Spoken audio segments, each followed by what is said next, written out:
नमस्कार साथियों, स्वागत है आपका लक्ष्य एकेडमी के ऑनलाइन प्लेटफॉर्म पे। जैसे कि आपको पता है कि हमारा मॉडल पेपर नंबर फर्स्ट हो चुका था।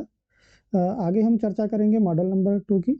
आई होप कि आपने मॉडल पेपर 1 अच्छे से देखा होगा और उसका अच्छे से एनालिसिस विश्लेषण किया होगा और आपने उसको अच्छे से तैयार भी किया होगा। उसी क्रम में हम मॉडल नंबर 2 यहाँ पर आगे तैयार करेंगे।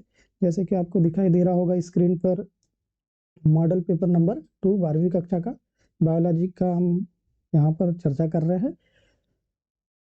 आपको पता ही होगा कि पहला क्वेश्चन क्या होता है, सही विकल्प होता है। क्या होता है? सही विकल्प। सही विकल्प 6 नंबर के आते हैं, जिसमें से सही विकल्प नंबर फर्स्ट क्या हो जाएगा। यहाँ पर क्वेश्चन दिया हुआ है कि परागकण की बाह्य भित्ति बनी होती है। परागकण की बाह्य भित्ति बनी होती है। तो परागकण क्या होता है, जैसे कि आपने पुष्प देखा ही होगा। पुष्प में क्या होता है, पुष्प के कितने भाग होते हैं? पुष्प के 4 भाग होते हैं। पुष्प के यदि भाग पूछ लिया जाए आपको, तो पुष्प के भाग कितने होते हैं? 4 भाग होते हैं। पुष्प के कितने भाग होते हैं? 4 भाग होता है। जैसे कि आपको पता होगा कि पहला भाग कहलाता है बाह्य दलपुंज कहलाता है। पहला भाग क्या कहलाता है? बाह्य दलपुंज कहलाएगा। दूसरा कहलाएगा दलपुंज कहलाएगा। दूसरा क्या कहलाएगा? दलपुंज कहलाएगा। थर्ड क्या कहलाता है? स्त्री केसर या पुंकेसर कहलाएगा। थर्ड क्या कहलाएगा? पुंकेसर कहलाएगा। और फोर्थ नंबर का कहलाता है स्त्री केसर कहलाता है। फोर्थ नंबर का क्या कहलाएगा? स्त्री केसर कहलाएगा।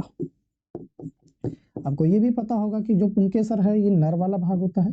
ये कौन सा भाग हो जाएगा? नर भाग हो जाएगा। और जो स्त्री केसर वाला भाग ये है, ये कौन सा भाग हो जाएगा? स्त्री भाग हो जाएगा। पुंकेसर क्या हो जाएगा? नर भाग हो जाएगा, यानी मेल आर्गन हो जाएगा। और ये क्या हो जाएगा? फीमेल आर्गन हो जाएगा। यदि क्वेश्चन पूछ लिया जाए आपको कि बताइए पुष्प के मुख्य कितने भाग होते हैं, तो पुष्प के मुख्य भाग क्या हो जाएगा? एक हो जाएगा बाह्य दलपुंज हो जाएगा, एक क्या हो जाएगा? दलपुंज हो जाएगा, एक क्या हो जाएगा? पुंकेसर हो जाएगा, और एक क्या हो जाएगा? स्त्री केसर हो जाएगा। यदि पूछा जाए कि पुष्प का नर वाला भाग क्या कहलाता है, तो पुष्प का नर वाला भाग कहलाएगा, क्या कहलाएगा? पुंकेसर कहलाता है। यदि पूछ लिया जाए कि पुष्प का स्त्री वाला भाग या फीमेल पार्ट क्या कहलाता है, तो फीमेल पार्ट क्या कहलाएगा? स्त्री केसर कहलाएगा। वैसे ही नर वाला पार्ट क्या होता है? ये दो चीजों से मिलकर बना होता है। एक होता है तंतु होता है, एक क्या होता है? फिलामेंट होता है, और दूसरा इसी में होता है परागकोश होता है। दूसरा क्या होता है? परागकोश। तो देखिए क्वेश्चन में यही परागकोश क्या करता है कि परागकोश परागकण निकालता है। क्या निकालता है? परागकण। जैसे कि मान के चलिए कि कोई पुष्प है, मान के चलिए क्या है? पुष्प है, ये पुष्पासन हो जाएगा। ये क्या हो जाएगा? पुष्पासन हो जाएगा। तो यहाँ पर इस प्रकार से क्या रहेगा? ये मेल वाला ऑर्गन रहेगा। इस वाले पार्ट को बोला जाता है फिलामेंट कहा जाता है। और इसके ऊपर में बिल्कुल इस प्रकार से बना हुआ रहता है, बिल्कुल खंडों में विभाजित रहता है। इसे बोला जाता है पराग कोश कहा जाता है। क्या कहा जाता है? पराग कोश। पराग कोश क्या रिलीज करता है? पराग कण रिलीज करता है। क्या रिलीज करेगा? पराग कण रिलीज करता है। जैसे इस प्रकार से बिल्कुल बारीक बारीक यहाँ पर क्या रहेंगे? कण उपस्थित रहेगा। इसे क्या बोला जाएगा? पराग कण कहा जाता है। तो यही बात की गई है, पराग कण की बाह्य भित्ति किसकी बनी होती है। मान के चलिए कोई पराग कण है, पराग कण की ये क्या कहलाएगी? बाहरी लेयर कहलाएगी। ये क्या कहलाएगी? बाहरी लेयर कहलाएगी। और ये वाली लेयर क्या कहलाएगी? आंतरिक या इनर लेयर कहलाएगी। क्या कहलाएगी? इनर लेयर कहलाएगी। तो यदि पूछा जाए कि पुंकेसर क्या होता है? नर वाला भाग होता है, परागकोश होता है इसमें, और क्या होता है? तंतु होता है। परागकोश द्वारा ही क्या किया जाता है? परागकण का रिलीज किया जाता है। तो इसकी जो बाहरी परत होती है, इसकी बाहरी परत होती है स्पोरोपोरलेनिन की होती है। किसकी होती है? स्पोरोपोलेनिन की होती है। किसकी बनी रहती है? स्पोरोपोलेनिन की बनी रहती है। और जो आंतरिक वाली जो परत है, ये बनी रहती है पेक्टोसेलुलोज की बनी रहती है। किसकी बनी रहती है? पेक्टोसेलुलोज की बनी रहती है। पेक्टोसेलुलोज की बनी होती है। ठीक है। तो देखिए यहाँ पर क्या लिखा हुआ था क्वेश्चन की परागकण की बाह्य भित्ति किसकी बनी रहती है। तो बाह्य भित्ति मैंने आपको बताया, बाह्य भित्ति किसकी बनी रहेगी? स्पोरोपोलेनिन की बनी रहेगी। और जो आंतरिक वाली जो भित्ति है किसकी बनी रहेगी? पेक्टोसेलुलोज। जरूरी नहीं कि बाहरी वाली पूछा, हो सकता है कि अगले मॉडल पेपर में हो सकता है कि एग्जाम में पूछा जाए कि बताइए आंतरिक भित्ति किसकी बनी रहती है, तो आंतरिक भित्ति हो जाएगी पेक्टोसेलुलोज की। परंतु हमारा सही आंसर क्या हो जाएगा? क्या हो जाएगा? स्पोरोपोलेनिन की बनी होती है, इसकी किसकी? बाहरी भित्ति हो जाएगी। हाँ, यदि पूछा जाए कि स्त्री केसर किसका किसका बना होता है, तो स्त्री केसर किसका किसका बना हो जाएगा? इसमें एक भाग हो जाएगा क्या? वर्तिकाग्र हो जाएगा। एक क्या हो जाएगा? वर्तिकाग्र हो जाएगा। दूसरा क्या हो जाएगा? वर्तिका हो जाएगा। और तीसरा क्या हो जाएगा? अंडाशय हो जाएगा। तीसरा क्या हो जाएगा? अंडा से हो जाएगा। तो स्त्री केसर या स्त्री वाला भाग, फीमेल भाग में क्या क्या आ सकता है, वर्तिकाग्र आ सकता है, वर्तिका आ सकता है, अंडा से आ सकता है। तो आई होप कि ये सवाल से आपको इतनी जानकारी मिल गई होगी। सवाल हमारा उद्देश्य बिल्कुल भी नहीं है, उस सवाल पर कितने कंसेप्ट बताए जा सकते हैं, कितने सवाल बनाए जा सकते हैं, ये हमारा मुख्य उद्देश्य है। जैसे कि आपको दिखाई भी दे रहा होगा बोर्ड पर, जैसे मैंने फूल की संरचना, फूल का मेल वाला आर्गन और फीमेल वाला आर्गन पूरा वर्णन कर चुका हूँ। जैसे कि देखिए अगला सवाल क्या होगा, अगला सवाल दिया हीमोफीलिया रोग। अगला क्या दिया हुआ है कि हीमोफीलिया रोग होता है। तो हीमोफीलिया क्या होता है कि ये रक्त से संबंधित विकार है। ये किससे संबंधित रोग है, ये रक्त संबंधी रोग है। कौन सा रोग है ये, रक्त संबंधी रोग है। रक्त संबंधी रोग में क्या होता है, जैसे मैं आपको बता रहा हूँ कि जैसे क्या होता है कि कभी आपको चोट पड़ जाए, कभी क्या होता है कि आपके शरीर में क्या पड़ जाए, चोट पड़ जाए किसी बाहरी माध्यम से, तो आपके शरीर से क्या निकलने लग जाता है, ब्लड निकलने लग जाता है। क्या निकलने लग जाता है, ब्लड निकलने लग जाता है। और आपने देखा होगा कि कुछ समय बाद ये ब्लड क्या हो जाता है, रुक भी जाता है, या ब्लड आना क्या हो जाता है, बंद हो जाता है। क्या आपने कभी सोचा है कि इसको किस वजह से होता है, ये इस वजह से होता है कि ब्लड का क्या हो जाता है, रक्त का थक्का जम जाता है। क्या होता है, रक्त का थक्का जम जाता है। ये रक्त का थक्का जमाने के लिए क्या होता है, विटामिन के उपयोगी होता है। कौन सा विटामिन उपयोगी होता है, विटामिन के उपयोगी हो जाता है। परंतु क्या होता है कि कभी कभी कंडीशन ऐसी बन जाती है, या फिर इस रोग में क्या होता है, हीमोफीलिया नामक रोग में क्या होता है कि ब्लड का थक्का जम ही नहीं पाता है। जो ब्लड होता है कंटिन्यूअस क्या होता है, बहते रहता है। ब्लड क्या होता है, कंटिन्यूअस बहते रहता है, लगातार बहते रहता है। हो सकता है कि एक समय बाद पूरी बॉडी का ब्लड निकल कर बाहर ही हो जाए। इससे क्या हो सकती है, डेथ हो सकती है। तो ये इस प्रकार जो मैंने विकार बताया कि यदि कभी व्यक्ति को क्या पड़ जाए, चोट पड़ जाए, व्यक्ति को क्या पड़ जाए, चोट पड़ जाए, चोट पड़ने के बाद यदि उसका ब्लड का प्रवाह रुक नहीं पा रहा है, तो इस प्रकार के उत्पन्न विकार को क्या कहा जाता है, हीमोफीलिया कहा जाता है। क्या कहा जाता है, हीमोफीलिया।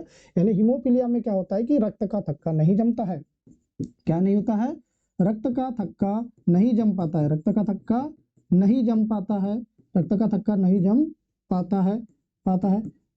पूछ लिया जाए कि रक्त के थक्के जमाने के लिए कौन सा विटामिन उपयोगी हो, तो विटामिन के उपयोगी होता है। कौन सा विटामिन हो जाएगा, विटामिन के उपयोगी होता है रक्त का थक्का जमाने के लिए। यदि पूछा जाए कि कौन सा प्रोटीन उपयोगी होता है, तो फाइब्रिनोजन प्रोटीन होता है। ये क्या होता है, फाइब्रिनोजन, फाइब्रिनोजन नामक एक क्या होता है, प्रोटीन होता है, जो रक्त का थक्का जमाने के लिए क्या होता है, उत्तरदायी होता है। जो क्या होता है, रक्त का थक्का जमाने के लिए उपयोगी होगा। तो इस रोग में क्या होता है कि शायद हो कि विटामिन के की पर्याप्त मात्रा न हो, या फाइब्रिनोजन प्रोटीन बराबर रूप से क्या न कर पाए, कार्य न कर पाए। तो ऐसी स्थिति में क्या होता है कि रक्त का थक्का जम नहीं पाता है, और रक्त क्या होता है, शरीर के माध्यम से निकलते ही रहता है शरीर से।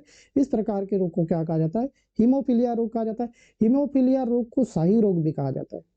हीमोफीलिया रोग को क्या कहा जाता है, शाही रोग भी कहा जाता है, या इसे क्रिसमस कारक रोग भी कहा जाता है, या रॉयल डिसीज भी कहा जाता है। क्यों कहा जाता है, क्योंकि ये रोग सबसे पहले, यह रोग सबसे पहले ब्रिटेन की महारानी में देखा गया था। किसमें देखा गया था, ब्रिटेन की महारानी में देखा गया था। इसलिए इसे क्या कहा जाता है, हीमोफीलिया रोग कहा जाता है। क्या कहा जाता है इसे, हीमोफीलिया। इस कारण इसे रॉयल रोग कहा जाता है। क्या कहा जाता है, रॉयल रोग भी कहा जाता है। कौन सा रोग कहा जाता है, रॉयल रोग भी कहा जाता है। तो ये किस वजह से होता है, यह होता है एक्स संलग्न के कारण होता है। किसके कारण होता है, ये एक्स संलग्न के कारण होता है। पूछा जाए कि एक्स संलग्न के कारण और कौन सा रोग हो सकता है, तो वर्णांधता भी इसी से संबंधित है। कौन सा रोग, वर्णांधता भी इसी से संबंधित है। यानी एक्स संलग्नी रोग यदि पूछ लिया जाए तो क्या होता है, वर्णांधता। वर्णांधता क्या होता है कि जैसे आपने देखा होगा किसी किसी व्यक्ति द्वारा रंगों की पहचान नहीं की जा सकती है। किसी किसी व्यक्ति द्वारा क्या होता है, रंगों की पहचान नहीं की जाती। यदि उसे रंगों का चार्ट दिखाया जाए तो रंगों में विभाजन या उसमें अलग, यानी रंगों में अंतर क्रिएट नहीं कर पाता है। क्या कर नहीं पाता है, अंतर क्रिएट नहीं कर पाता है। इस प्रकार के रोग को क्या कहा जाता है, वर्णांधता कहा जाता है, या इसे ही क्या कहा जाता है, कलर ब्लाइंडनेस के नाम से कहा जाता है। तो ये वर्णांधता क्या होता है, कलर की पहचान न कर पाना, कलर की पहचान न कर पाना, न कर पाना। और ये भी क्या होता है, यह भी क्या हो जाता है, एक्स संलग्नी हो जाता है। क्या हो जाता है, एक्स संलग्नी रोग होता है, या एक्स संलग्न होता है। तो बताइए इसका सही आंसर क्या हो जाएगा, तो इसका सही आंसर हो जाएगा एक्स संलग्न हो जाएगा। बाकी ये आपके लिए पर्याप्त जानकारी है, हो सकता है कि इस पर जो भी सवाल बन जाए तो आप एग्जाम में बना सकते हैं। अगले सवाल देखते हैं, सवाल नंबर तीसरा क्या दिया हुआ है, सवाल नंबर तीसरा दिया हुआ है ओंकोजिन की सक्रियता से होने वाला रोग कौन सा होता है। तो देखिए हमारे शरीर में क्या होता है, एक विशेषता होती है, हमारे शरीर में कोशिका विभाजन होती है। शरीर में क्या होता है, कोशिका विभाजन होता है। शरीर में कौन सा विभाजन होता है, कोशिका विभाजन होता है। कोशिका विभाजन भी दो प्रकार का होता है, आपने पढ़ा होगा। कोशिका विभाजन कितने प्रकार का होता है? दो प्रकार का होता है। एक समसूत्री विभाजन होता है और एक क्या होता है? अर्धसूत्री विभाजन होता है। एक क्या होता है? समसूत्री विभाजन, और दूसरा क्या हो जाता है? अर्धसूत्री विभाजन होता है, जिसमें यदि मान के चलिए कि एक पेरेंट सेल यदि दो बराबर भागों में बढ़ जाए तो इसे बोला जाएगा अर्धसूत्री बोला जाएगा, और एक पेरेंट सेल यदि दो या दो से अधिक भागों में बढ़ जाए तो इसे क्या बोला जाएगा? समसूत्री विभाजन कहा जाएगा। तो देखिए, कोशिका विभाजन होता है, तो कोशिका का जो विभाजन होता है हमेशा प्रोटोओंकीजिन के कारण होता है। किसके कारण होता है ये? प्रोटोओंकाजिन के कारण होता है। किसके कारण होता है ये? प्रोटोओंकाजिन के कारण होता है। कोशिका का विभाजन किसके कारण होता है? प्रोटोओंकोजिन कोशिका के कारण होता है। परंतु क्या होता है कि कभी कभी कोशिका का विभाजन प्रोटोओंकाजिन द्वारा ना होते हुए किसके द्वारा हो जाता है? ओंकाजिन द्वारा हो जाता है। किसके द्वारा हो जाता है? ओंकाजिन द्वारा हो जाता है। ओंकाजिन द्वारा होता तो होता ही है, परंतु कोशिका का अनियमित रूप से वृद्धि हो जाती है। कोशिका का क्या हो जाता है? अनियमित वृद्धि होने लग जाती है। कोशिका का क्या होने लग जाता है? अनियमित वृद्धि होने लग जाता है, और अनियमित वृद्धि ही कहलाता है कैंसर का कारण बन जाता है। किसका कारण बन जाता है ये एक कारण बन जाता है कैंसर का। किसका कारण बन जाता है? कैंसर का। तो यही तो सवाल पूछा गया है कि बताइए ओंकाजिन की सक्रियता से होने वाला रोग कौन सा है? तो कौन सा रोग हो जाएगा? यहाँ पर दिखाई दे रहा होगा आपको, कैंसर नामक रोग हो जाता है। अगला क्वेश्चन देखते हैं। सवाल नंबर चौथा क्या दिया हुआ है? सवाल नंबर चौथा दिया है, फलों के रस को साफ करने में प्रयुक्त पदार्थ कौन सा है? तो जैसे क्या होता है कि औद्योगिक स्तर पर, या आपने देखा होगा उद्योगों में, मान के चलिए कि गन्ना एक प्रकार का क्या है? गन्ने का रस ले सकते हैं हम, फल का रस, या मान के चलिए कि कोई अंगूर क्या है? फल है। अंगूर भी एक प्रकार का क्या है? फल है। अंगूर के फल से क्या बनता है? वाइन बनता है, शराब का निर्माण होता है, एल्कोहल का निर्माण होता है। तो सबसे पहले क्या किया जाएगा?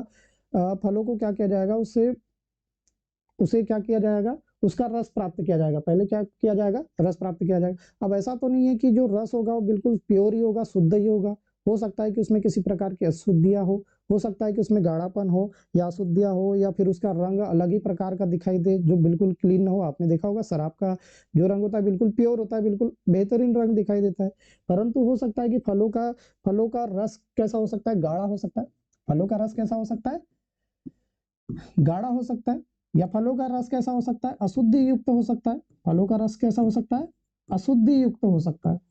फलों का रस क्या हो सकता है? अशुद्धि युक्त हो सकता है। फलों का रस एक तो गाढ़ा होगा या अशुद्धि युक्त होगा।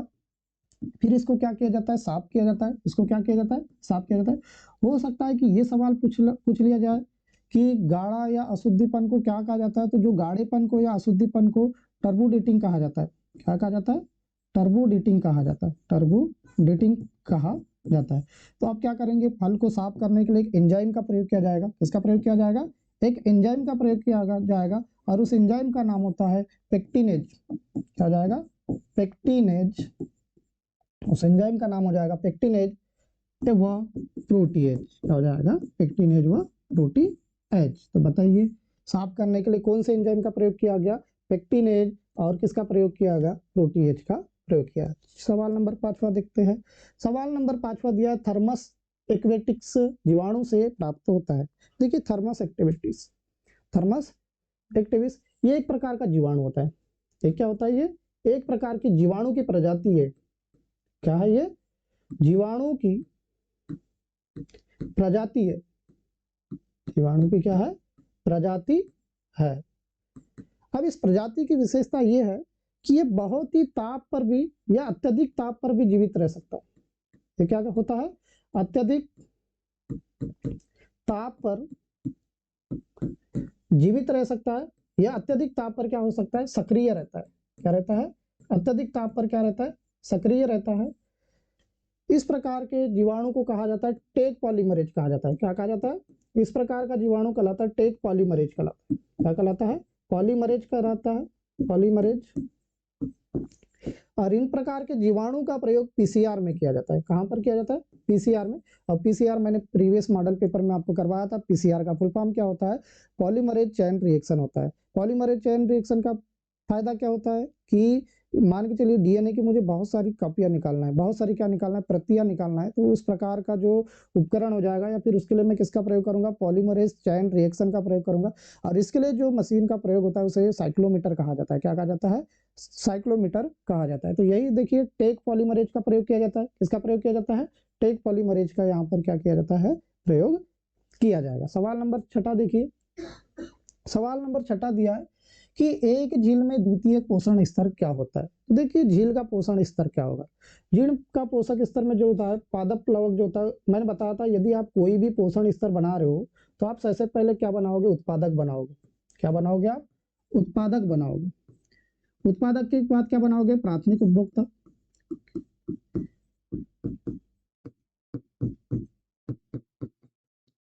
प्राथमिक उपभोक्ता के बाद क्या हो जाएगा, द्वितीयक उपभोक्ता बनाओगे। द्वितीयक उपभोक्ता हो जाएगा। और द्वितीयक उपभोक्ता के बाद क्या आ जाएगा, तृतीयक उपभोक्ता आ जाएगा। तृतीयक उपभोक्ता, इसे प्राथमिक स्तर कहा जाएगा। इसे कौन सा स्तर कहा जाएगा, प्राथमिक स्तर कहा जाएगा। सेकेंड नंबर वाला क्या हो जाएगा, द्वितीयक स्तर होगा। यह क्या हो जाएगा, तृतीयक स्तर होगा। और यह होगा चतुर्थ स्तर होगा स्तर। तो जो झील है उसमें उत्पादक का कार्य करता है पादप प्लवक करता है। उत्पादक क्या होता है इसमें, पादप प्लवक होता है, पादप प्लवक। प्राथमिक स्तर क्या होता है इसमें, जंतु प्लवक होता है, जंतु प्लवक। द्वितीयक उपभोक्ता क्या होता है इसमें, नितलवक होता है, बेंथास हो जाएगा। क्या हो जाएगा, बेंथास हो जाएगा।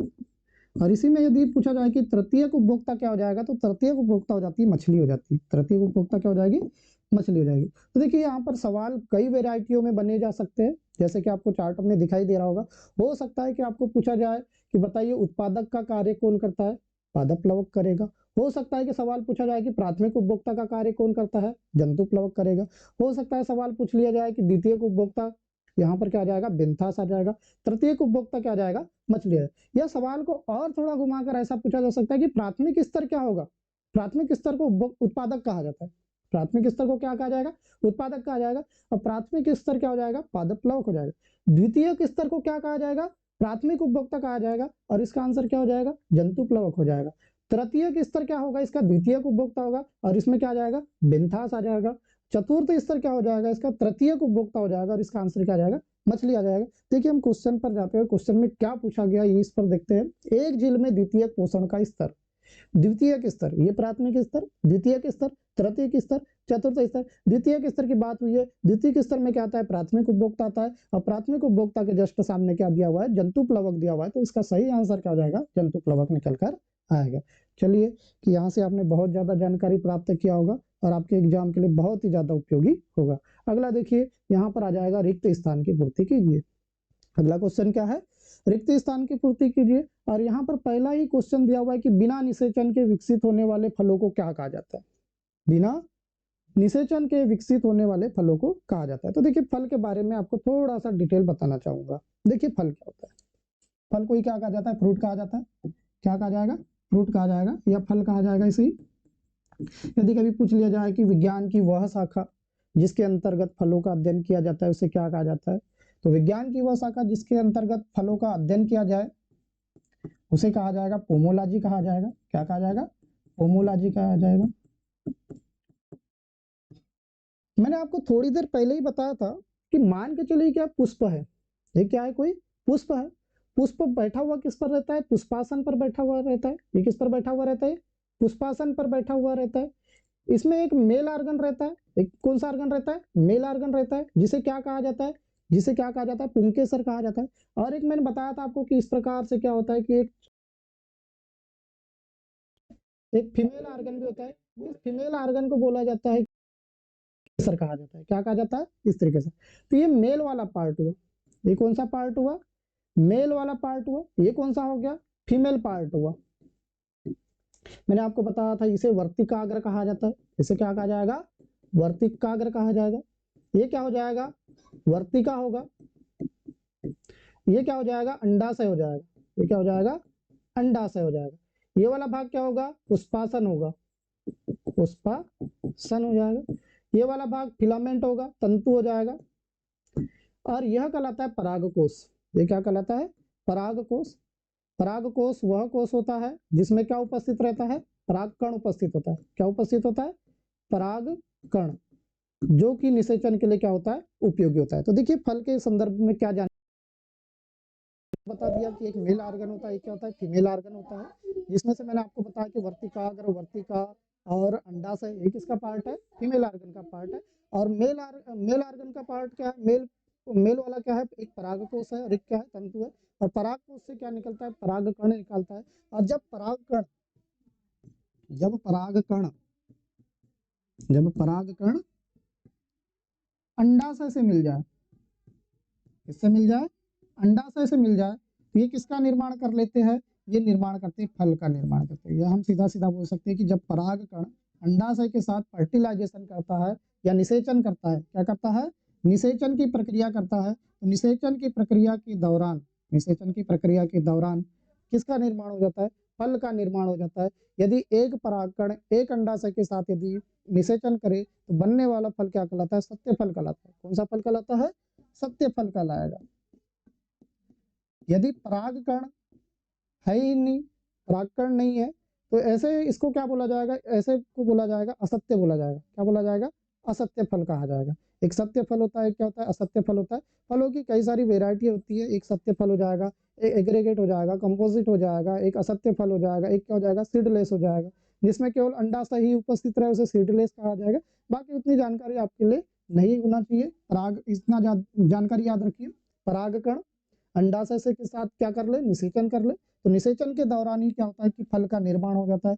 परंतु कभी कभी क्या होता है कि निषेचन ना हो, कभी कभी क्या ना हो, निषेचन ना हो, तो फल को क्या कहा जाता है, उसे बोला जाता है अनिषेक जनित कहा जाता है।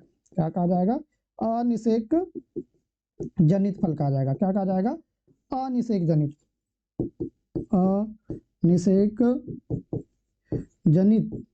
अनिषेक जनित कहा जाएगा। तो देखिए अपना पहला क्वेश्चन का यही पूछा गया था कि बिना निषेचन के विकसित होने वाले फलों को क्या कहा जाता है, तो बिना निषेचन के विकसित होने वाले फलों को क्या कहा जाएगा, अनिषेक जनित कहा जाता है।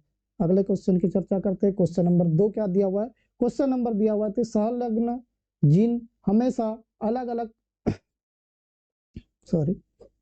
देखिए क्वेश्चन नंबर 2 दिया हुआ है कि मेंडल द्वारा वर्णित कारकों को आज क्या कहा जाता है।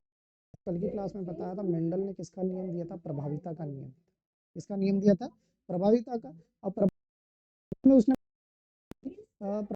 नियम में बताया गया था कि यदि कोई प्रयोग किया जा रहा है, चाहे पौधे में किया जा रहा है या किसी जंतु में करवाया जा रहा है, प्रभाविता का नियम क्या बोलता है, यदि एक प्रभावी जीन लिया जाए और एक अप्रभावी जीन लिया जाए, क्या लिया जाए, अच्छे से सुनिए, एक प्रभावी जीन लिया जाएगा और दूसरा क्या लिया जाएगा, अप्रभावी जीन लिया जाएगा। तो प्रभावी और अप्रभावी जीनों के मध्य यदि क्रॉस करवाया जाता है तो प्रथम पीढ़ी में या F1 पीढ़ी में प्रभावी लक्षण दिखाई देता है।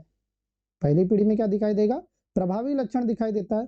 तथा जब उनके मध्य स्वपरागण किया जाता है या फिर से उनके मध्य क्या करवाया जाता है, क्रॉस करवाया जाता है, तो द्वितीय पीढ़ी के दौरान प्रभावी और अप्रभावी गुणों में जो अनुपात दिखाई देता है वो 3:1 का दिखाई देता है। या हम बोल सकते हैं कि जीनोटाइप और फिनोटाइप का जो रेशो कितना होता है, 3:1 का क्या होता है, उनका रेशो होता है। तो उसने क्या किया, प्रभावी अप्रभावी लक्षण दिखाने के लिए जो शब्द का प्रयोग किया था उन शब्दों को जिन कहा था। क्या कहा था, जिन कहा गया था। मेंडल द्वारा वर्णित कारकों को आज क्या कहा जाता है, वर्णित कारकों को आज क्या कहा जाता है, जिन शब्द कहा जाता है। क्या कहा जाता है, जिन शब्द कहा जाता है।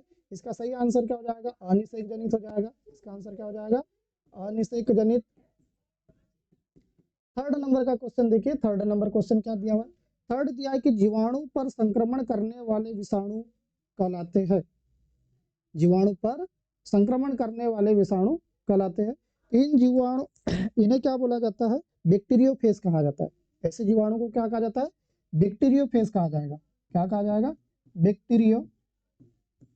बैक्टीरियोफेज कहा जाएगा। ठीक है, आपको पता ही होगा जीवाणु, मैंने आपकी पिछली क्लास में बताया था कि जीवाणु क्या होता है कि अच्छे जीवाणु भी हो सकते हैं, बुरे जीवाणु भी हो सकते हैं। अच्छे बताया था लेप्टोबैसिलस अच्छे जीवाणु ई कोलाई हो जाएगा। बुरा जीवाणु क्या हो जाएगा, जैसे कि मैंने बताया था आपको बुरा जीवाणु भी बताया होगा। तो जीवाणु पर संक्रमण करने वाले, अब क्या होता है कि जीवाणु पर भी क्या हो सकता है कि कुछ वायरस क्या कर देता है, संक्रमण कर देता है। जीवाणु पर संक्रमण करने वाले विषाणु को क्या कहा जाता है, बैक्टीरियोफेज कहा जाता है। देखिए क्वेश्चन नंबर 4 देखते हैं। क्वेश्चन नंबर 4 दिया हुआ है, खालिस्तान एंजाइम डीएनए के सिरों से न्यूक्लियोटाइड को हटाता है। तो देखिए डीएनए के सिरे से न्यूक्लियोटाइड को हटाना ये कार्य करता है एक्सोन्यूक्लियस करता है। कौन करता है, एक्सोन्यूक्लियस। एक्सोन्यूक्लियज ये एंजाइम है, एक प्रकार का क्या है, एंजाइम। मैंने आपको बताया था एंजाइम क्या होता है, एंजाइम एक प्रकार का क्या होता है, प्रोटीन होता है। एंजाइम एक प्रकार का क्या होता है, प्रोटीन होता है। प्रोटीन वही होगा जो सारे कोशिका में क्या होता है, उपस्थित होता है। और एंजाइम क्या होता है कि एंजाइम रासायनिक अभिक्रिया की दर को क्या कर देते, तीव्र कर देते, या ऐसा कारक जो रासायनिक अभिक्रिया की दर को क्या कर दे, तीव्र कर दे, वे क्या कहलाते हैं, एंजाइम कहलाते हैं। तो वही पूछा गया था कि ऐसा कौन सा एंजाइम है जो डीएनए के सिरे से एक्सोन्यूक्लियस नामक एक एंजाइम है जो डीएनए के सिरे से न्यूक्लियोटाइड्स को हटाता है। अगला देखिए, मवेशी व बगुले के बीच की पारस्परिक क्रिया कहलाती है। आपने देखा होगा मवेशी को क्या कहा जाता है, पशु कहा जाता है। मवेशी को क्या कहा जाता है, पशु कहा जाता है। जैसे आपने देखा होगा कि आपने चारागाह में भैंस को चरते हुए देखा होगा, तो वहां पर आपने देखा होगा कि भैंस के ऊपर क्या बैठा हुआ रहता है, बगुला बैठा हुआ रहता है। क्या बैठा हुआ रहता है, बगुला या और कोई भी पक्षी उपस्थित रहता है। तो उसका मुख्य उद्देश्य क्या होता है कि भैंस या जो मवेशी है उनके शरीर पर क्या उपस्थित रहते हैं, जू उपस्थित रहते हैं, या कीड़े मकोड़े क्या हो जाते हैं, कीड़े मकोड़े रहते हैं। तो ये बगुला इस चाहत से बैठता है कि उसके ऊपर जो कीड़े हैं उसको क्या कर ले, अपने भोजन के रूप में क्या कर ले, प्राप्त कर ले, उसको क्या कर ले, भोजन के रूप में प्राप्त कर ले। इस प्रकार का जो प्रक्रम है इसे सहभोजी कहा जाता है। इस कंडीशन में हमने क्या कहा, बगुला को सहभोजी। तो देखिए पशु में क्या ले लिया अपन ने, मवेशी, पशु या मवेशी में अपन ने क्या लिए, भैंस लिए। भैंस के ऊपर क्या बैठा हुआ है, बगुला बैठा हुआ है। भैंस के ऊपर क्या बैठा हुआ है, बगुला। बगुला इस चाहत से बैठा हुआ है कि भैंस पर यदि कोई जू है या फिर कोई कीड़ा है उससे अपना क्या कर ले, भोजन प्राप्त कर ले। यानी यहाँ पर आपने देखा होगा कि जो जीव, ये मान के चलो पहला जीव है, ये कौन सा जीव हो गया, दूसरा जीव। पहला जीव का तो यहाँ पर क्या देखा गया, फायदा देखा गया। क्या फायदा देखा गया, बगुले को क्या प्राप्त हो गया, बगुले को तो भोजन प्राप्त हो गया। परंतु दूसरी कंडीशन आपने क्या देखा, दूसरी कंडीशन में देखा कि भैंस को न फायदा हुआ न नुकसान हुआ, न लाभ हुआ न हानि हुआ। इस प्रकार का जो प्रक्रम है यह सहभोजी कहलाता है। क्या कहलाता है, तो देखिए मवेशी व बगुले के बीच की पारस्परिक क्रिया क्या कहलाती है, सहभोजी कहलाती है। क्या कहलाएगी, सहभोजी। मैं डेफिनेशन सहभोजी की फिर से रिपीट कर देता हूँ। यानी जब दो जीव पारस्परिक क्रिया करते हैं तो जिसमें से क्या होता है कि, या हम बोल सकते हैं कि मान के चलो मवेशी है, मवेशी के ऊपर क्या बैठा हुआ है, बगुला बैठा हुआ है। तो आपने देखा कि बगुले ने तो अपना भोजन प्राप्त कर लिया, परंतु मवेशी को न किसी प्रकार का लाभ हुआ न हानि हुई। तो इस प्रकार की प्रक्रिया क्या कहलाएगी, सहभोजिता कहलाएगी। सवाल नंबर 5 देखिए, बायोस्फीयर रिजर्व की संकल्पना खालिस्तान के कार्यक्रम द्वारा की गई थी। तो देखिए बायोस्फीयर रिजर्व क्या होता है। आपने देखा होगा कि हमारे आसपास के जो जीव है, या हम बोल सकते हैं कि हमारे आसपास के कोई जीव, और बोल सकते हैं अजैविक घटक। जैसे देखिए बायोस्फीयर रिजर्व के बारे में आपको थोड़ा सा बता देता हूँ। बायोस्फीयर रिजर्व क्या होता है, बायोस्फीयर रिजर्व, बायोस्फीयर रिजर्व क्या हो जाएगा, हमारे वातावरण में उपस्थित जीव और हमारे वातावरण में ही उपस्थित अजैविक घटक। जैसे क्या आ जाएगा, जलमंडल आ जाएगा, जैसे क्या आ जाएगा, स्थलमंडल आ जाएगा, जैसे ही क्या आ जाएगा, वायुमंडल आ जाएगा। तो इनसे मिला हुआ ही क्या कहलाएगा, ये सब बायो रिजर्व कहलाएगा। ये क्या कहलाएगा, बायो रिजर्व कहलाएगा। ठीक है। यदि पूछा जाए कि इस कौन से प्रोग्राम के दौरान, देखिए यहाँ पर एक सवाल पूछा गया था, बायोस्फीयर रिजर्व की कल्पना यूनेस्को के किस कार्यक्रम के अधीन। तो एक कार्यक्रम का नाम है, उस कार्य का नाम था MAB।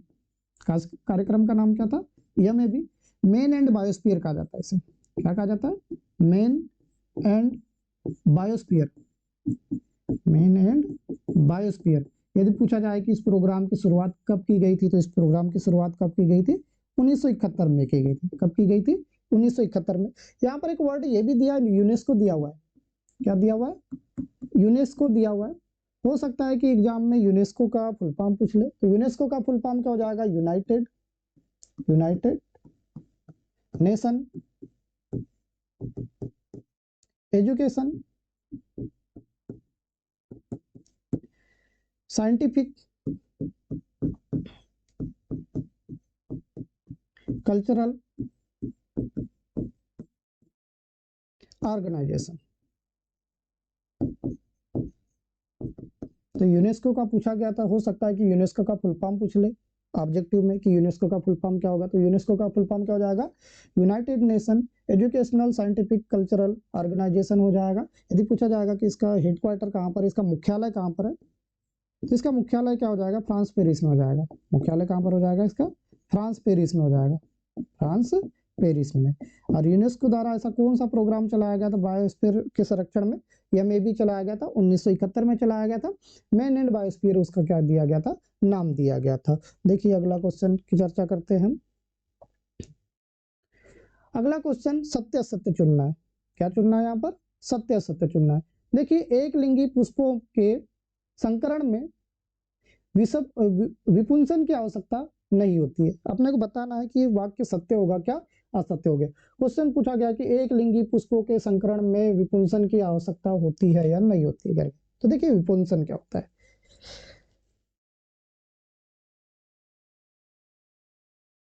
देखिए विपुंसन क्या होता है। पुष्प दो प्रकार का होता है। सबसे पहले तो आपको बता दिया जाएगा कि पुष्प का प्रकार दो प्रकार का होता है। एक एकलिंगी पुष्प होता है और दूसरा द्विलिंगी पुष्प होता है। एक क्या होता है? एक लिंगी पुष्प होता है और दूसरा होता है द्विलिंगी पुष्प होता है। दूसरा क्या हो जाएगा? द्विलिंगी पुष्प। ऐसे पुष्प जिसमें केवल एक तो मेल वाला आर्गन ही हो या फीमेल वाला ही आर्गन हो, दोनों में से कोई भी एक। मैंने बताया था मेल आर्गन क्या कहलाता है? पुंकेसर कहलाता है। फीमेल आर्गन क्या कहलाता है? स्त्री केसर कहलाता है। यानी ऐसा पुष्प जिसमें एक तो मेल वाला आर्गन ही उपस्थित हो या फीमेल वाला आर्गन ही उपस्थित हो, ऐसा फूल क्या कहलाता है? एक लिंगी फूल कहलाता है। परंतु ऐसा फूल जिसमें मेल वाला भी आर्गन उपस्थित हो और फीमेल वाला भी आर्गन उपस्थित हो, मेल एंड फीमेल दोनों आर्गन उपस्थित हो, ऐसे पुष्प क्या कहलाएंगे? द्विलिंगी पुष्प कहलाएगा। अब देखिए एक लिंगी पुष्प पता चल गया आपको, द्विलिंगी पुष्प पता चल गया। अब देखिए विपुंसन क्या होता है। यदि कोई द्विलिंगी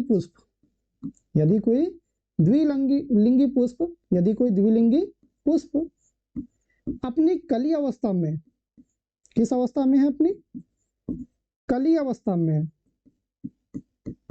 अपनी कली अवस्था में है। तो कली अवस्था के दौरान मैंने बताया था इसमें परागकण होता है या परागकोश होता है। पुष्प में क्या होता है? परागकोश होता है। यदि द्विलिंगी पुष्प को कली अवस्था में उसके परागकोश को अलग करना है, परागकोश को क्या करना है? अलग करना है। तो इस अलग करने की प्रोसेस को ही क्या कहा जाता है? विपुंसन कहा जाता है। क्या कहा जाता है? विपुंसन कहा जाता है। इसे क्या कहा जाएगा? विपुंसन। तो सीधा डेफिनेशन हो जाएगा, एक लिंगी पुष्प में डेफिनेशन क्या हो जाएगा? एक लिंगी पुष्प में या जब जब द्विलिंगी पुष्प कली अवस्था में हो तो कली अवस्था के दौरान उसके परागकोश को काटकर अलग करने की प्रक्रिया क्या कहलाती है? विपुंसन कहलाती है। और ये विपुंसन की घटना केवल द्विलिंगी पुष्प में ही हो सकती है, एक लिंगी पुष्प में बिल्कुल भी नहीं हो सकती। तो देखिए यहाँ पर पहला नंबर का जो ऑप्शन दिया है हमारा, एक लिंगी पुष्पों के संकरण में विपुंसन की आवश्यकता होती है, बिल्कुल भी आवश्यकता नहीं होती है। आवश्यकता होती है द्विलिंगी में। किसमें आवश्यकता होती है? द्विलिंगी में। तो इसका सही आंसर क्या हो जाएगा? असत्य हो जाएगा। अब देखो सहलग्न जीन हमेशा अलग अलग क्रोमोसोम पर उपस्थित होते हैं। सहलग्न जीन। अब देखिए सहलग्न जीन क्या होते हैं। सहलग्न जीन वे जीन होते हैं जो अपने जीन से अलग होते ही नहीं है, जो अपने डीएनए से अलग ही नहीं होते, जो अपने डीएनए से अलग नहीं होते हैं, यानी वो बने ही रहते हैं, यानी अपने डीएनए पर ही बने रहते हैं। डीएनए पर ही जुड़े रहते हैं, डीएनए पर ही क्या रहता है, जुड़ा रहता है, और वहीं पर जुड़े रहकर अपना क्या करते हैं, विकास करते हैं। और विकास भी कैसा करते हैं, वंशानुगत करते हैं। कैसा करते हैं, वंशानुगत करते हैं। इस प्रकार का जो कहलाता है ये सहलग्न कहलाता है। ये क्या कहलाता है, सहलग्न कहलाता है। तो इसका सही आंसर यदि पूछा जाए कि इसका सत्य होगा क्या असत्य होगा, तो इसका आंसर हो जाएगा असत्य हो जाएगा। इसका आंसर क्या हो जाएगा, असत्य हो जाएगा।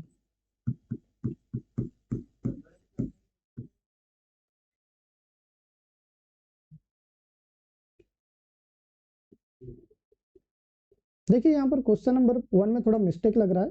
एक लिंगी पुष्पों के संकरण में विपुंसन की आवश्यकता होती है या नहीं होती है। देखिए यहाँ पर एक नहीं दिया, जब नहीं दिया, यदि यदि क्वेश्चन बोलता कि एक लिंगी पुष्पों के संकरण में विपुंसन की आवश्यकता होती है क्या, तो यहाँ पर आंसर आ जाता, असत्य आ जाता। परंतु यहाँ पर बोला है कि नहीं होती है, ये बात सही है। एक लिंगी पुष्पों में आवश्यकता नहीं होती है। आवश्यकता कहाँ पर पड़ती है, द्विलिंगी पुष्पों में पड़ती है। तो इसका सही आंसर क्या हो जाएगा, इसका सही आंसर हो जाएगा द्विलिंगी पुष्प, यानी क्या हो जाएगा, सत्य हो जाएगा। क्या हो जाएगा, सत्य।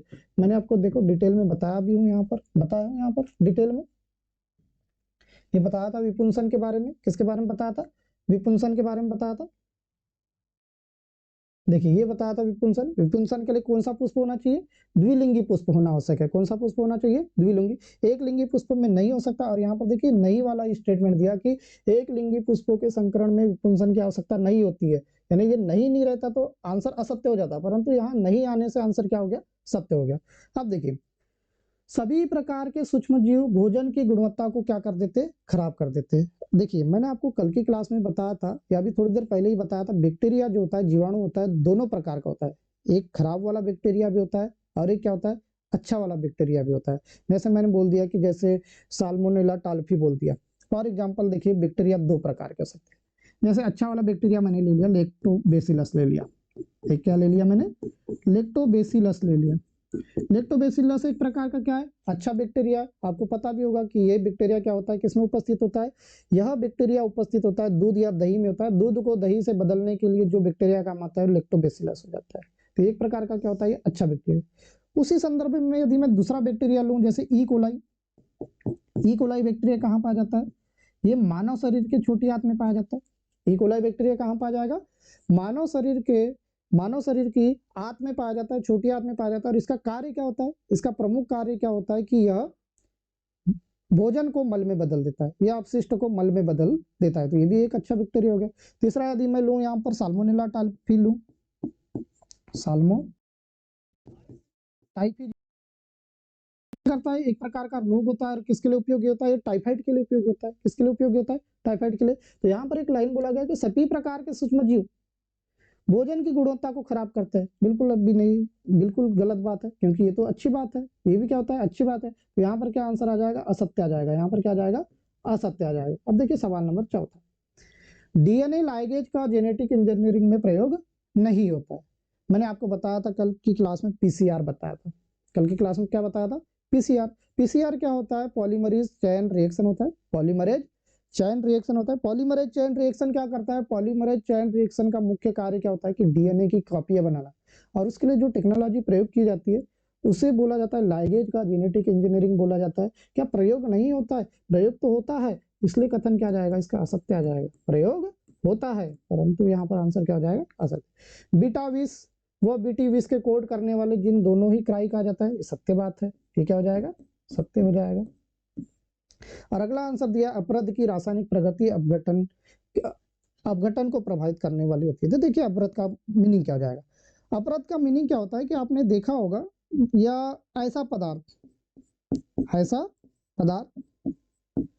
जिसका प्रयोग किसी चीज को तोड़ने के लिए किया जाता है, या किसी वस्तु के अपघटन के लिए, या किसी पदार्थ के अपघटन के लिए उपयोगी कच्चे माल को अपरद कहा जाता है। किसी भी वस्तु के या किसी भी पदार्थ के अपघटन के लिए, तोड़ने के लिए जो आवश्यक जो कच्चा माल है, इस कच्चे माल को ही क्या कहा जाता है, अपरद कहा जाता है। यदि कभी पूछ लिया जाए डेफिनेशन कि अपरद क्या है, तो अपरद क्या हो जाएगा, किसी पदार्थ के अपघटन के लिए आवश्यक कच्चे माल को क्या कहा जाता है, अपरद कहा जाता है। और अपरद क्या होता है कि विघटन या अपघटन के लिए क्या होता है, आवश्यक होता है। तो अपरद की रासायनिक प्रकृति अपघटन को प्रभावित करती है। तो इसका आंसर क्या हो जाएगा, सत्य हो जाएगा। इसका आंसर क्या हो जाएगा, सत्य हो जाएगा। चलिए क्वेश्चन नंबर 4 की चर्चा करते हैं। देखिए यहाँ पर लिखा है सही जोड़ी में पहला ही लिखा हुआ है आईयूसीडी। क्या लिखा हुआ है? आईयूसीडी। कभी कभी ये आईयूसीडी पर सवाल बन जाता है कि आईयूसीडी क्या होता है। आईयूसीडी, आईयूसीडी का फुल फॉर्म होता है intra intra uterine device. Full form क्या हो जाएगा? इंट्रा यूट्राइन डिवाइस हो जाएगा, अंत गर्भरोधी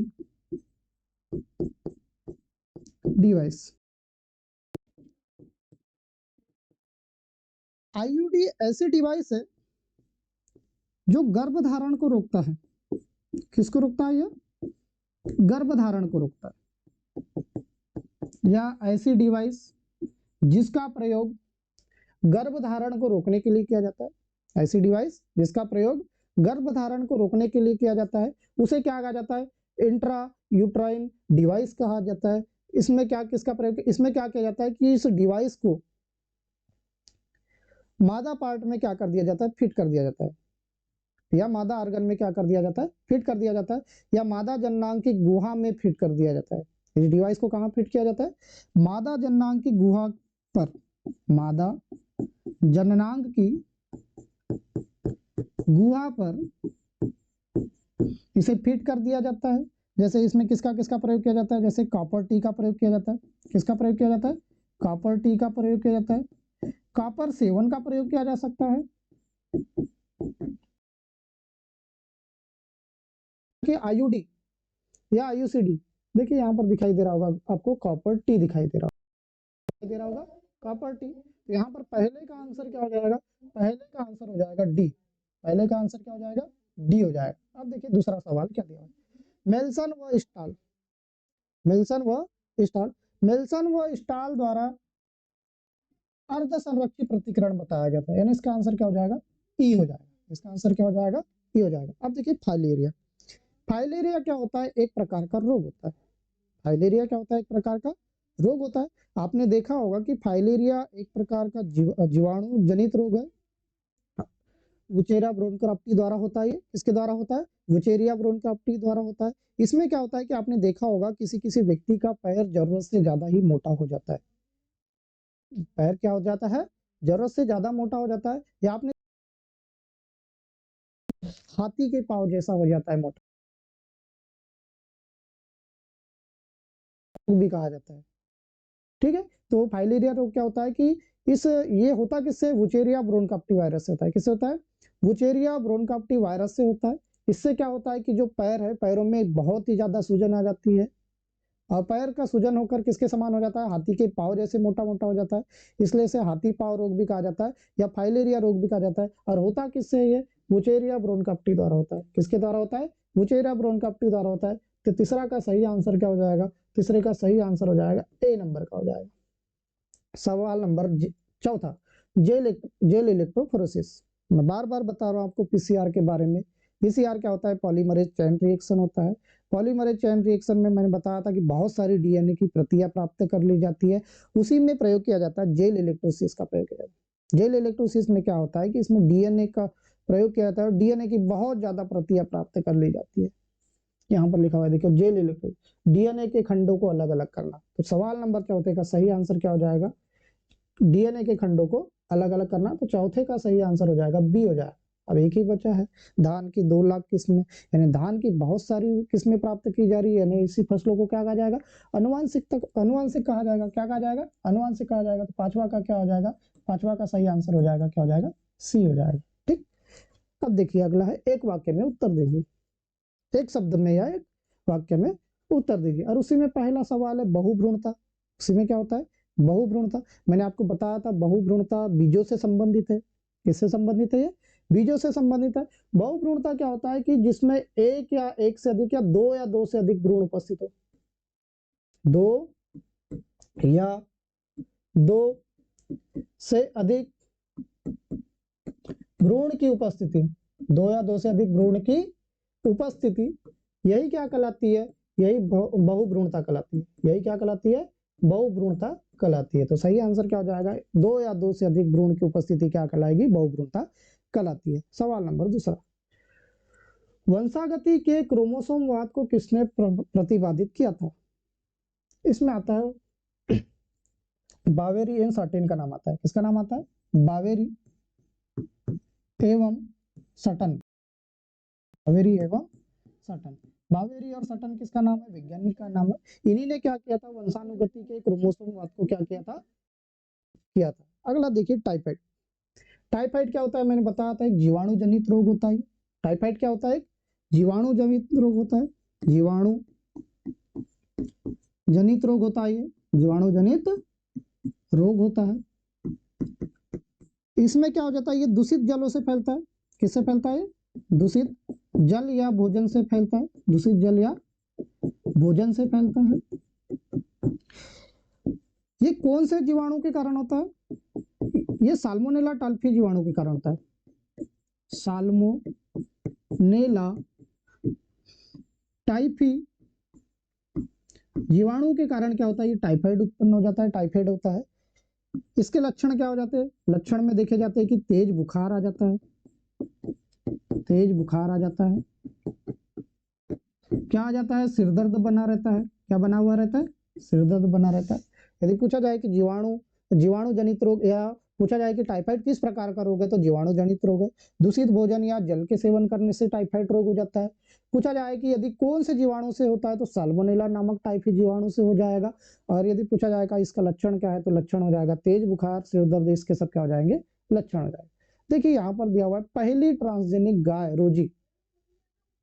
देखिए यहाँ पर ट्रांसजेनिक वर्ड का मैंने प्रयोग बताया था आपको, उपयोग बताया था मीनिंग, कि प्रत्येक जीवों में अपना स्वयं का क्या होता है? डीएनए होता है।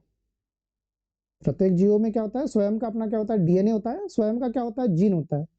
परंतु क्या होता है कि कुछ कुछ जीवों में अतिरिक्त जीन, कुछ जीवों में क्या कर दिया जाता है? अतिरिक्त जीन डाल दिया जाता है। इस अतिरिक्त जीन डालने की प्रक्रिया ही कहलाती है ट्रांसजेनिक कहलाता है, या पार्जिनिक कहा जाता है। इसी क्या कहा जाता है?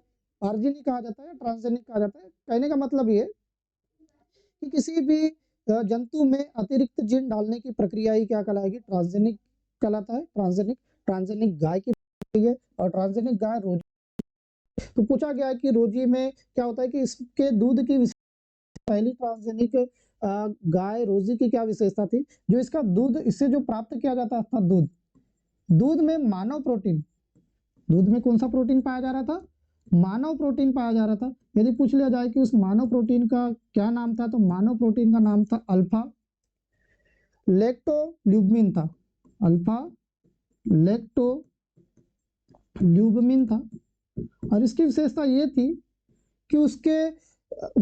थी कि अल्फा, उसकी प्रत्येक मात्रा में 2.4 ग्राम प्रति लीटर क्या था? प्रोटीन था।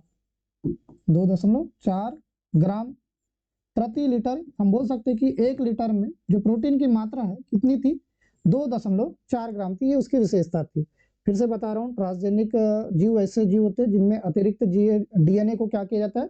अतिरिक्त डीएनए फिट किया जाता है। और ये जो ट्रांसजेनिक गाय, पहली जो ट्रांसजेनिक गाय थी रोजी थी, इसकी विशेषता ये थी कि उसमें मानव प्रोटीन अल्फा गैलेक्टोल्यूमिन था, और उसमें जो प्रोटीन की मात्रा थी 2.4 ग्राम प्रति लीटर थी। देखिए अगला 5वां नंबर का क्वेश्चन, तो बता दिया मैंने इसके बारे में। 5वां सवाल दिया कि ऊर्जा प्रवाह के प्रत्येक स्तर पर कितने प्रतिशत ऊर्जा का ह्रास होता है?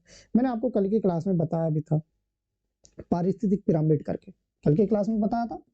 पारिस्थितिक पिरामिड बताया था। मैंने बताया था कि पिरामिड 3 प्रकार के हो सकते हैं। पिरामिड कितने आधार के हो सकते हैं? 3 प्रकार का हो सकता था। एक मैं बताया था आपको कि संख्या के आधार पर हो सकता है। दूसरा जो पिरामिड बताया था मैंने आपको, अणु भार के आधार पर हो सकता है। तीसरा मैंने आपको बताया था कि यही जो पिरामिड है किस आधार पर हो सकता है? ऊर्जा के आधार पर होता है। किस आधार पर होता है? ऊर्जा के आधार पर। और ऊर्जा के आधार वाला मैंने पिरामिड ये भी बताया था आपको, कल की क्लास में बताया था। यदि कभी सवाल पूछ लिया जाए कि संख्या के आधार पर क्या होता है, जो पिरामिड उल्टा भी होता है सीधा भी होता है। उल्टा भी हो जाएगा और सीधा भी होता है। अणुभार वाला भी जो भी पिरामिड है ये भी उल्टा भी होता है और ये क्या होता है, सीधा भी होता है। परंतु ऊर्जा वाला जो है ये हमेशा क्या होता है, सीधा होता है और इसके बिल्कुल आधार में होता है उत्पादक होता है। दूसरा क्या हो जाएगा, प्राथमिक स्तर हो जाएगा। प्राथमिक स्तर में क्या हो जाएगा, प्राथमिक उपभोक्ता हो जाएगा, प्राथमिक उपभोक्ता हो जाएगा। फिर क्या हो जाएगा, द्वितीयक उपभोक्ता हो जाएगा, द्वितीयक।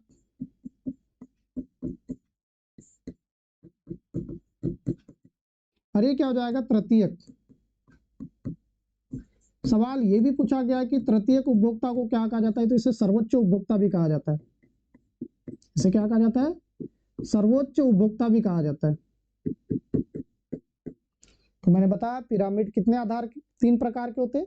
एक ऊर्जा के आधार पर होता है, एक किस आधार पर होता है, ऊर्जा के आधार पर होता है, एक संख्या के आधार पर होता है और एक अणुभार के आधार पर होता है।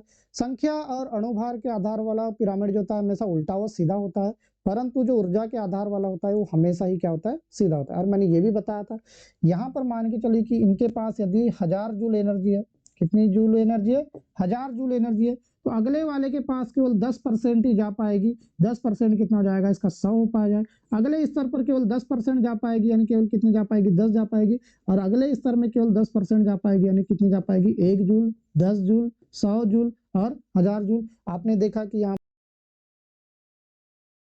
कितना जा पाया, 100 जा पाया। आपने देखा कि यहाँ पर 90% ऊर्जा का क्या हो गया, लॉस हो गया। कितने परसेंट का लॉस हो गया, 90%। 100 में से देखो कितने का नुकसान हो गया, 90 का नुकसान हो गया। यहाँ पर देखा आपने 10 में से केवल कितनी जा पाई, 1 जा पाई, बाकी 9 का क्या हो गया, नुकसान। यानी 90% ऊर्जा का क्या हो जाता है, नुकसान हो जाता है।